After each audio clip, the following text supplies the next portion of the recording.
கூடியிருக்கும் மரியாதைக்குரிய சபையோருக்கு என் வணக்கம். இயற்கை பாதுகாப்பு என்ற விஷயத்தை குறித்து தான் நான் இங்கு சொல்ல போகிறேன்.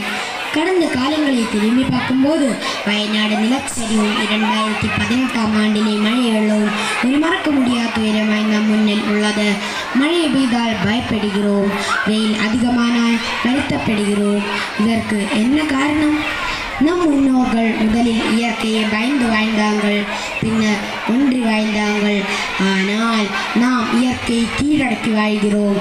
அதனுடைய பலம்தான் இயற்கை பேரழிவு.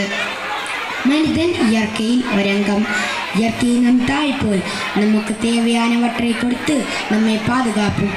காற்று, நீர், தாவரங்கள், உயிரினங்கள் இவையெல்லாம் சேர்ந்த வரம்தான் இயற்கை. இந்த இயற்கை அழகியை ரசித்து அதனுடைய அடையாளத்தை அழிக்காமல் சேர்ந்து வாழ வேண்டும். வளர்ச்சி முக்கியம்தான், ஆனால் இயற்கை அழித்துள்ள வளர்ச்சிக்கு என்றுமே உயர்வில்லை. காடுகளை அழித்தல், மலைகளை இடித்தல், பலவித மாசுபாடு போன்றவற்றால் பூமி தாய் மூச்சு முட்டுகிறார். கிராமங்கள் நகரங்களாக வளர்ச்சி பெறும்போது கிராமங்களின் தனித்தன்மை அழிகிறது. இந்த பூமி மனிதனுக்கு வர தகுதியற்றதாகிறது. வைக்கம் முகமது பஷீர் கூறியது போல எல்லா ஜீவராசிகளுக்கும் இந்த பூமியின் மீது உரிமை உண்டு. இயற்கை பாதுகாப்பு நமது கடமையாகும். உயிர்களை பாதுகாப்போம், மாசுபாட்டை தவிர்ப்போம். பிளாஸ்டிக் முதலிய நச்சு பொருட்கள் அறிவு சார்ந்து அழிக்க வேண்டும் என்பதாகட்டும் நமது சிந்தனை. ஜூன் 5 இயற்கை பாதுகாப்பு தினம்.